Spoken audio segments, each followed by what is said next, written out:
சூரி கதையின் நாயனாக அவதரித்த பின்னர் விடுதலை மற்றும் கருடன் திரைப்படங்களுக்கு பின்னர் தனது அடுத்த திரைப்படத்தினை கொண்டு வருகின்றார். கொட்டுக்காளி திரைப்பட ட்ரெய்லர் கூறுவது என்ன? வாருங்கள் சினிமா காதலனூடாக பார்ப்போம்.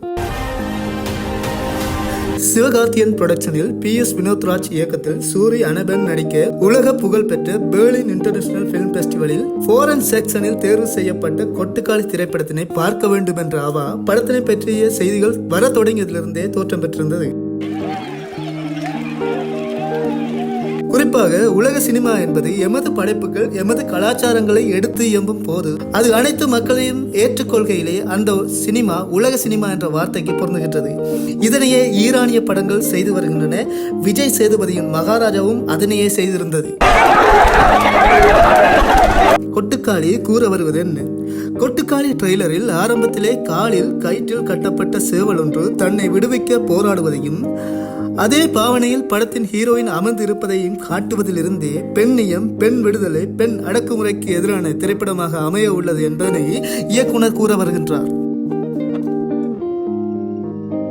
படத்தின் கதையாக ட்ரெய்லரை கொண்டு நோக்கினால் தான் கல்யாணம் செய்து கொள்ள உள்ள பெண்ணுக்கு பேய் பிடித்துள்ளதாக சூரி அப்பேயை விரட்ட சாமியாரிடம் கொண்டு செல்வதுதான் கதையின் மையமாக அமைந்துள்ளது. ஆனால் பேய் பிடித்திருப்பதாக குறிப்பிடப்படும் கதையின் நாயகிக்கு உண்மையிலே பேய் பிடித்திருக்கின்றதா அல்லது தான் நினைக்கும் வாழ்க்கை, கல்வியோ வேலையோ அமையப்பெறாது கல்யாணம் நடக்கப் போகின்றது என்ற கவலையில் உள்ள பெண்ணை பேய் பிடித்திருப்பதாக கருதி கொண்டு செல்கின்றார்களா?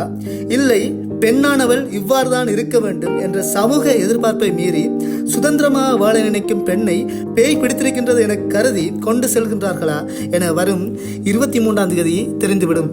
எங்க வீட்டு பிள்ளைக்கு பேய் பிடிச்சிருக்கு, மிரட்டலுக்காக பாலமேடு வரைக்கும் போறோம். சூரி குறிப்பிட்டதை போன்று இப்படம் தனது முந்தைய படங்களிலிருந்து முற்றும் மாறுபட்ட உண்மைக்கு நெருக்கமான படம் என்றிருந்தார்.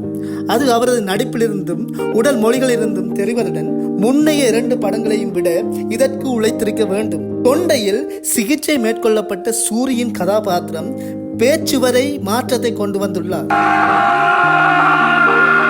கிராமத்து அழகியலை பல்வேறு கோணங்களில் காட்டுவதற்கு ஒளிப்பதிவாளர் மேற்கொண்டுள்ள சிரத்தை காட்சிப்படுத்தலில் தெரிகின்றது.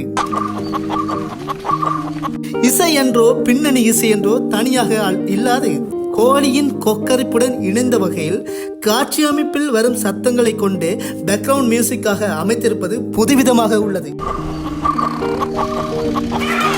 மொத்தத்தில் இவ்வாறான திரைப்படங்களே சினிமாவின் தரத்தினை எடுத்து காட்டுவதுடன் உலக சினிமாவாக அமைகின்றது. மாறாக உலக திரைப்படங்களை காப்பி பேஸ்ட் பண்ணி பல கோடிகளில் பாடல் காட்சி, சண்டை காட்சிகளுக்கு செலவழிப்பது உலக சினிமா என்ற மாயமே தவிர உலக சினிமாவாக மாற்றமடையாது. கடைசி விவசாயி போன்ற படங்களுக்கு ஆதரவு வழங்காத காரணத்தினால் மணிகண்டன் இன்னும் அடுத்த படத்தினை ஆரம்பிக்கவில்லை. இது போன்ற பல திரைப்படங்களை கூறிக்கொண்டே செல்லலாம். இந்நிலைமைதான் கொட்டுக்காளிக்கும் அமையுமானால் 4 பாட்டு 5 சண்டை கொண்ட திரைப்படங்களுக்கு மாத்திரம் தியேட்டர் என்ற சூழல் உருவாகும்.